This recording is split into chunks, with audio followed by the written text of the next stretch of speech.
नमस्कार, UP live देख रहे हैं आप। मैं हूं आपके साथ आयुष्पाल। वाराणसी से बड़ी खबर सामने आई है, जहां पर सीएम योगी ने प्रेस कॉन्फ्रेंस की है। मंदिर तोड़े नहीं गए हैं, उनका पुनरुद्धार हुआ है। मंदिर तोड़े जाने की बात कहना सफेद झूठ है, ये बात उनकी ओर से कही गई है। सोशल मीडिया के जरिए झूठी तस्वीरें प्रसारित की जा रही है। अहिल्याबाई होलकर को कांग्रेस ने सम्मान नहीं दिया, कांग्रेस ने विरासत का सम्मान नहीं किया। अपनी प्रेस कॉन्फ्रेंस में ये तमाम बातें मुख्यमंत्री योगी आदित्यनाथ की ओर से रखी गई है। उनकी ओर से इस प्रेस कॉन्फ्रेंस में और क्या कुछ कहा गया, सुनते हैं।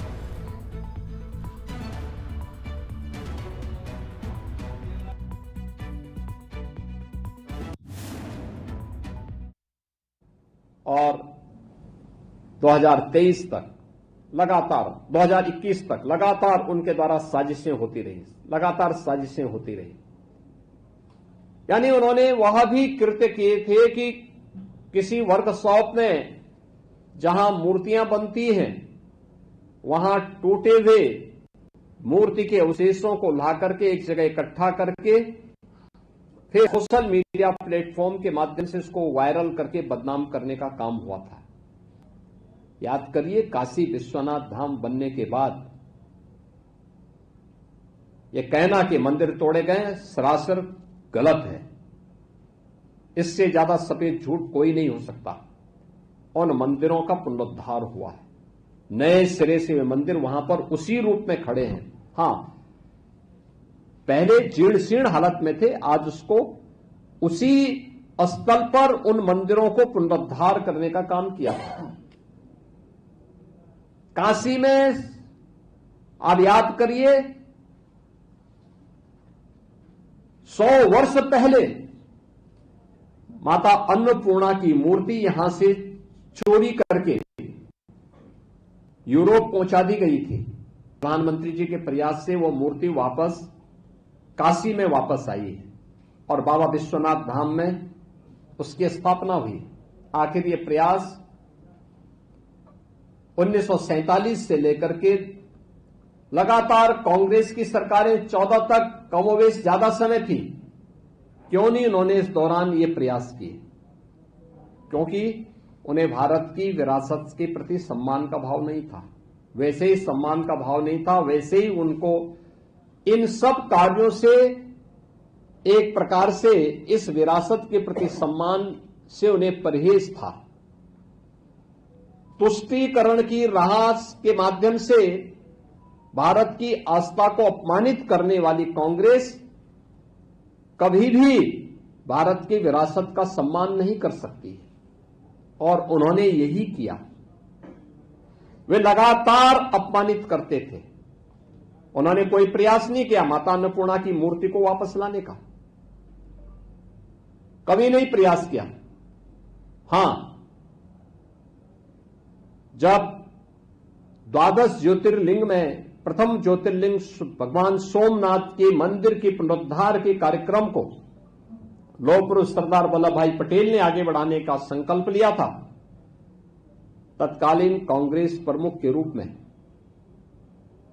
देश के प्रधानमंत्री के रूप में पंडित जवाहरलाल नेहरू ने इसका विरोध किया था। उन्होंने देश के राष्ट्रपति को भी इस समारोह में, प्राण प्रतिष्ठा समारोह में जाने से रोकने के लिए पत्र लिखा था। यानी भारत के विरासत का अपमान कांग्रेस कर रही है, यह उसका उदाहरण है। वहीं चंदौली में न्याय की नई इमारत का शिलान्यास हुआ है। मुख्य न्यायाधीश जस्टिस सूर्यकांत और मुख्यमंत्री योगी आदित्यनाथ ने संयुक्त रूप से इंटीग्रेटेड कोर्ट भवन का शिलान्यास किया है। सीएम योगी ने कहा है कि यह भवन 1500 करोड़ रुपए की लागत से बनेगा और नागरिकों को एक छत के नीचे सभी न्यायिक सुविधाएं मिलेंगी।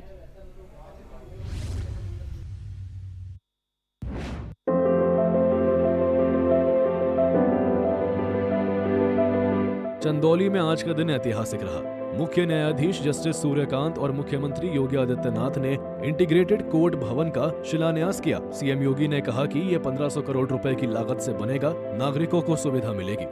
यहाँ की न्यायपालिका के इतिहास के एक नए पृष्ठ का सृजन हो रहा है। मुझे याद है कि अपनी एक यात्रा के दौरान उच्चतम न्यायालय के हमारे आज की मुख्य न्यायाधीश माननीय श्री सूर्यकांत जी ने इस बात का उल्लेख किया था कि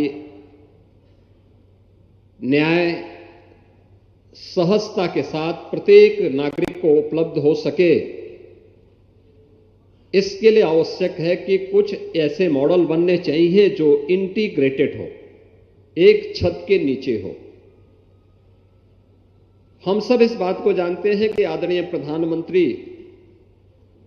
श्री नरेंद्र मोदी जी ने 2014 में आने के बाद देशवासियों को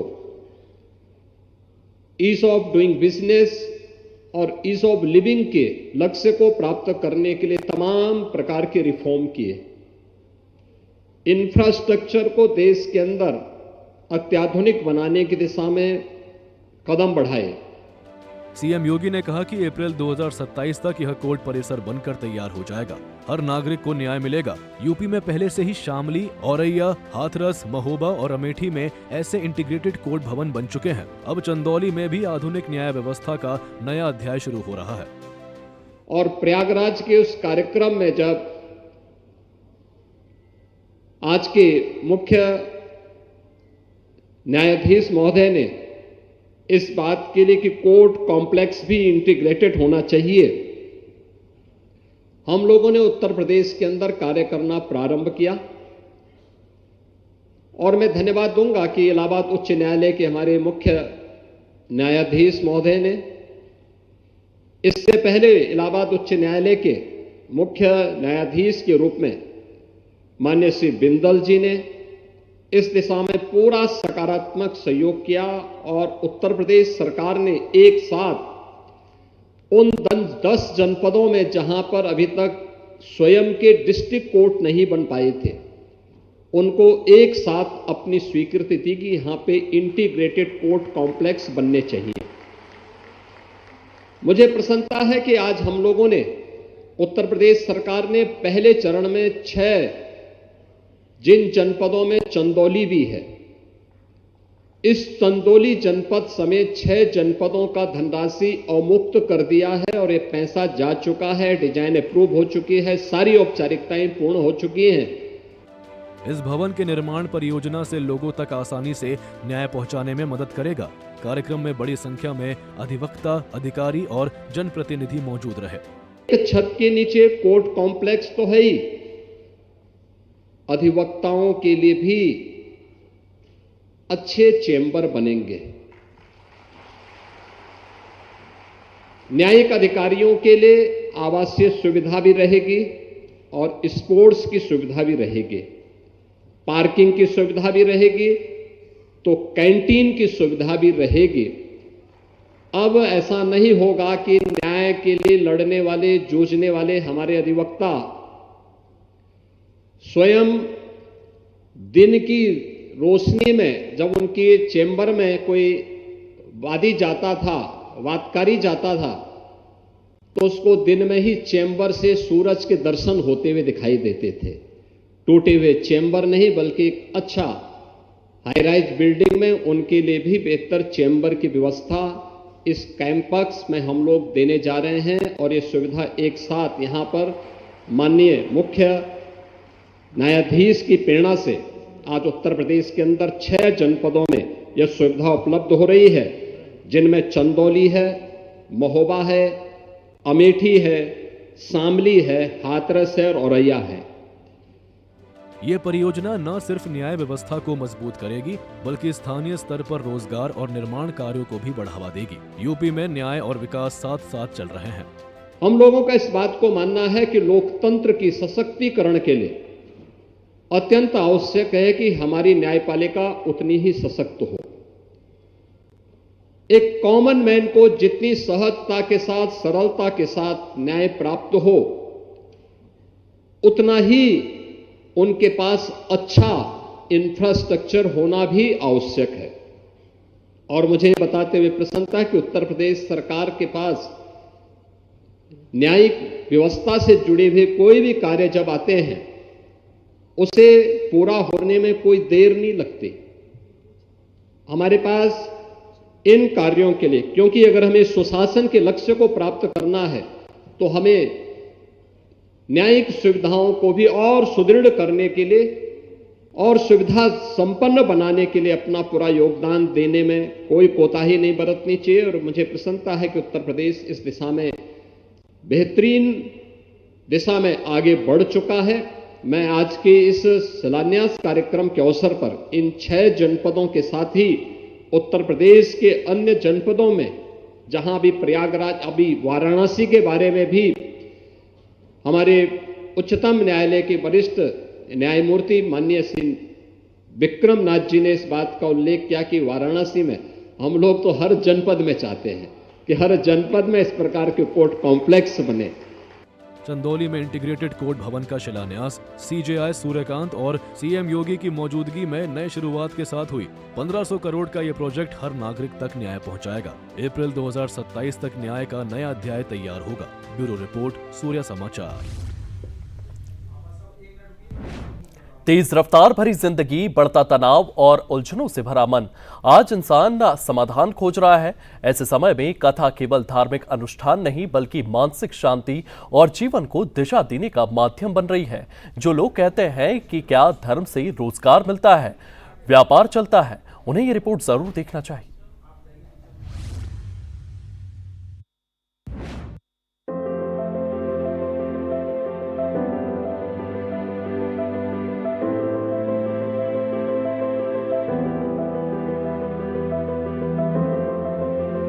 कहते हैं कथा जीवन की व्यथा को दूर करती है। बांदा में आस्था, विश्वास और श्रद्धा के संगम का आज दूसरा दिन है।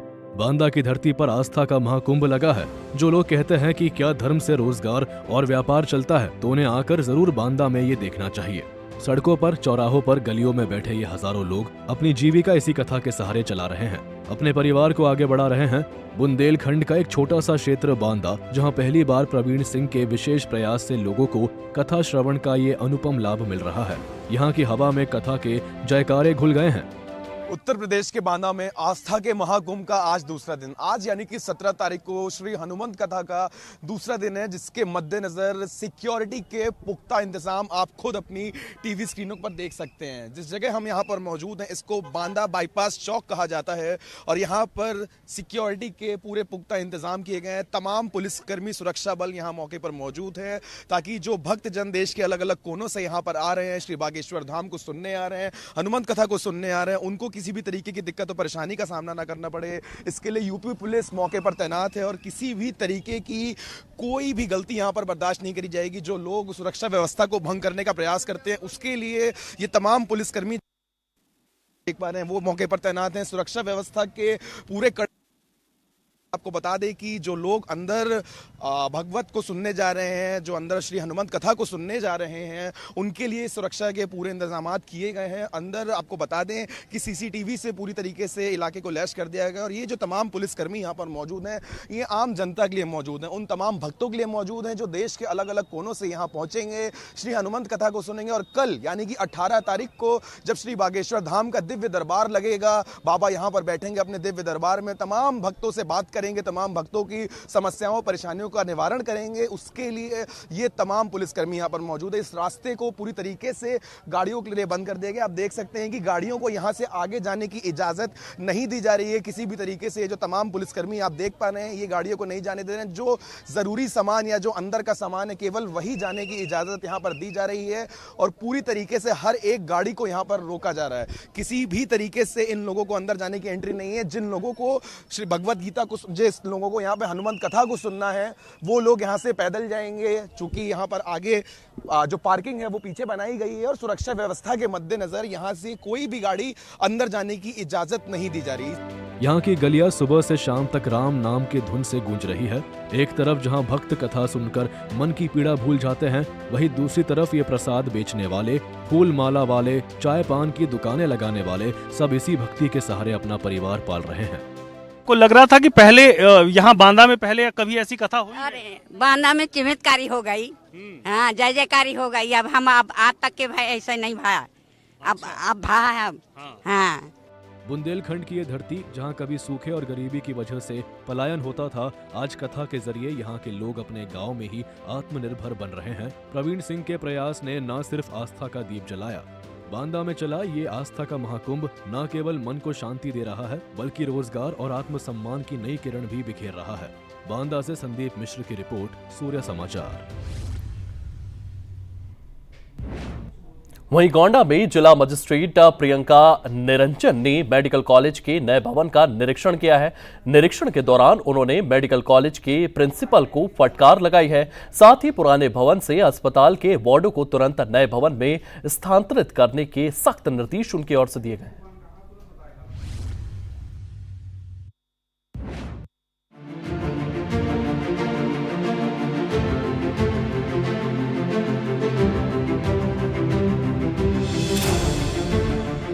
गोंडा के जिला मजिस्ट्रेट प्रियंका निरंजन ने मेडिकल कॉलेज के नए भवन का औचक निरीक्षण किया। निरीक्षण के दौरान भवन की तैयारियों, उपकरणों और अन्य व्यवस्थाओं का जायजा लिया।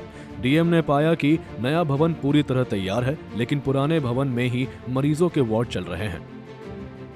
इस पर डीएम प्रियंका निरंजन ने मेडिकल कॉलेज के प्रिंसिपल को फटकार लगाई। कहा कि नए भवन में आधुनिक सुविधाएं हैं, मरीजों को पुराने भवन में रखना स्वास्थ्य के लिए ठीक नहीं।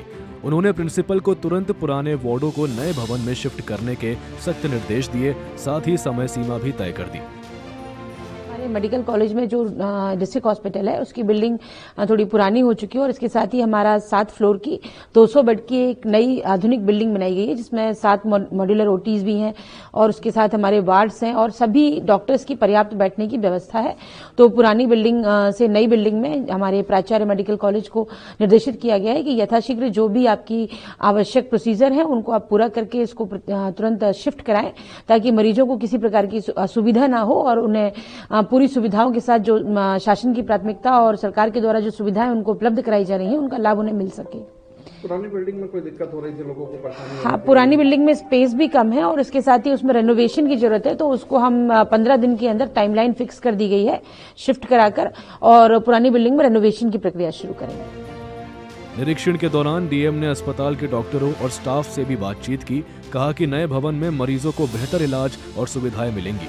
प्रशासन का लक्ष्य है कि गोंडा मेडिकल कॉलेज जल्द ही पूर्ण रूप से नए भवन में शिफ्ट हो जाए। वीडियो मेरे संज्ञान में आया है। कुछ चूहे जो है ऑक्सीजन पाइपलाइन पे ऑर्थोपेडिक वार्ड में ऊपर नीचे घूम रहे थे। वीडियो का संज्ञान लेते हुए हमने इंक्वायरी कमेटी गठित की। उसकी रिपोर्ट अब आई है और रिपोर्ट के अनुसार हमने लगभग 4 लोगों पर निलंबन की कार्रवाई की है, सस्पेंड किया है, पेंडिंग इंक्वायरी।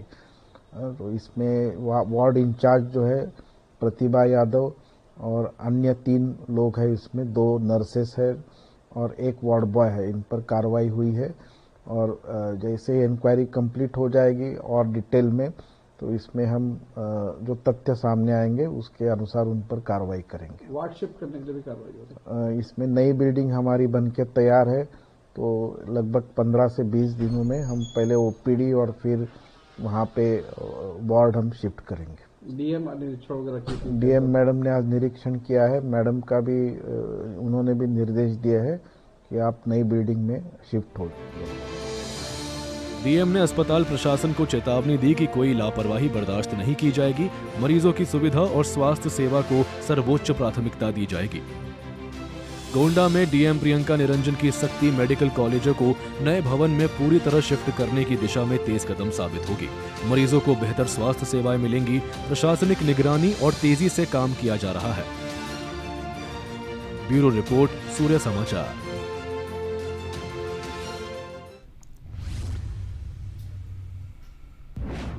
वहीं उत्तर प्रदेश में भीषण शीतलहर और घने कोहरे ने जनजीवन को पूरी तरह से प्रभावित कर दिया है।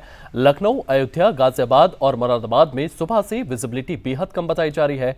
कई जगहों पर 10 मीटर से भी कम विजिबिलिटी है। सड़कों पर गाड़ियां रेंगते हुए नजर आ रही है। स्कूल जाने वाले बच्चे और काम पर निकलने वाले लोग ठंड और कोहरे की मार झेलते हुए नजर आ रहे हैं। मौसम विभाग ने अगले 2 से 3 दिनों तक इसी तरह की स्थिति बने रहने की चेतावनी दी।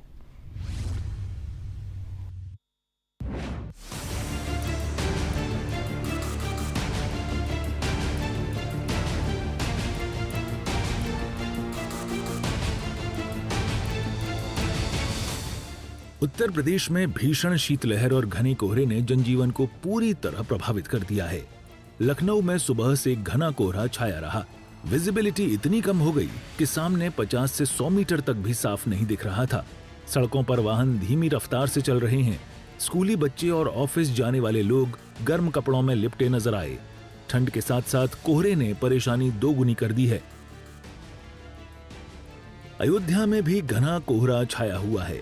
राम जन्मभूमि मंदिर पहुंचने वाले श्रद्धालुओं को दृश्यता कम होने से दिक्कत हो रही है। रामपथ और अन्य मार्गों पर लंबी कतारों में लोग ठंड और कोहरे में इंतजार कर रहे हैं। मंदिर प्रशासन ने अलाव और गर्म पानी की व्यवस्था बढ़ाई है। मैं यूएस से आया हूँ।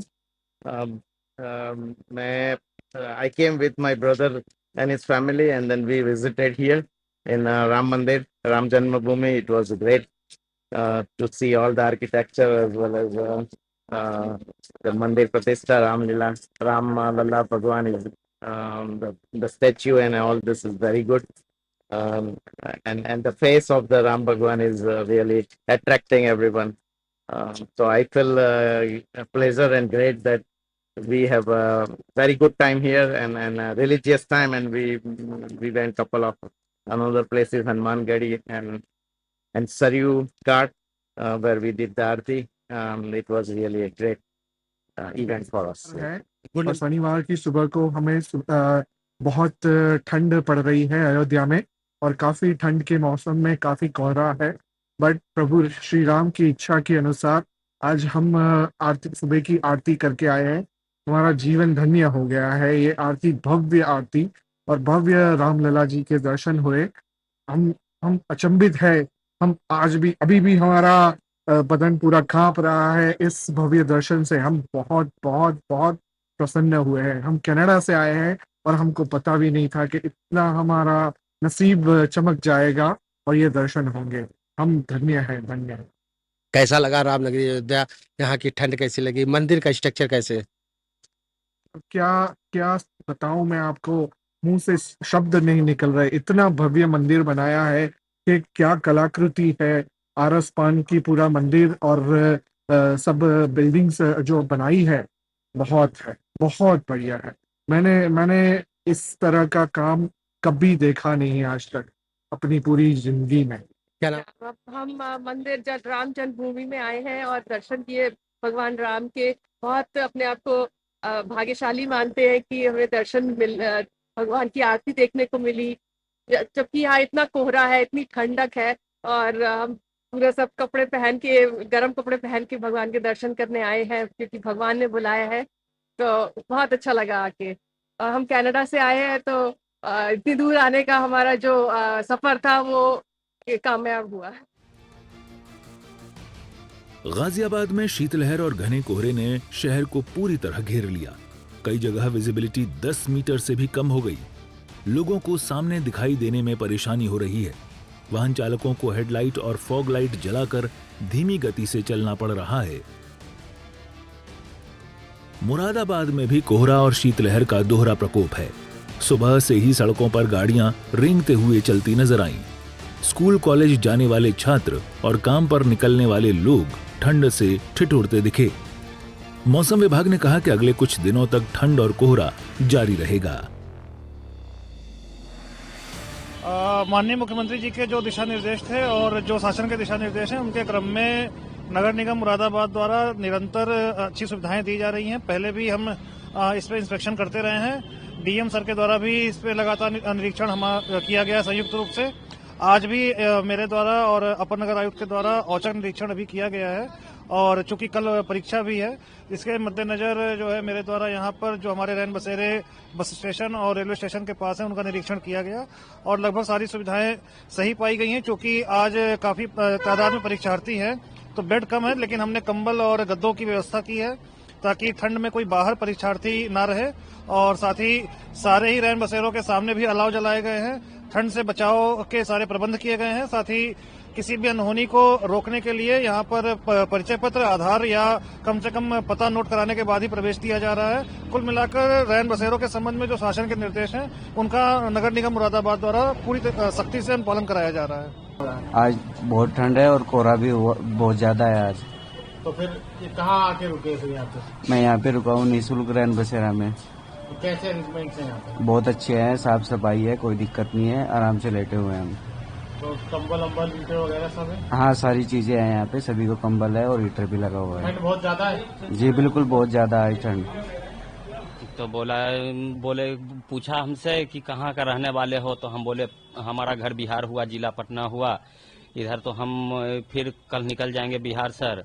तो ठंड के कारण तो हम बहुत एकदम परेशान हो रहे थे। यहाँ तो ऐसा लग रहा था कि एक होटल गए तो वहाँ 400 रुपया बोला। हम गरीब आदमी उतना कहाँ से पैसा देंगे। फिर यहाँ पे रेन बसेरे में जी, हम यहाँ पर आए, यहाँ तो कोई चार्ज नहीं लगाए, तो होटल से भी अच्छा व्यवस्था यहाँ है। ऐसा तो जो होटल गए बात करने, ऐसा व्यवस्था वहाँ भी नहीं था। लगा कि बकरी बांधने वाला जगह में आ गए हैं वहाँ होटल में। यहाँ तो ऐसा है कि लग्जरी लग रहा है। यूपी में भीषण शीतलहर और घने कोहरे ने जनजीवन को ठप कर दिया है। लखनऊ, अयोध्या, गाजियाबाद और मुरादाबाद में ठंड का कहर जारी है। बाहर निकलते समय सावधानी बरतें, गर्म कपड़े पहनें और तेज रफ्तार से बचें। ब्यूरो रिपोर्ट, सूर्या समाचार।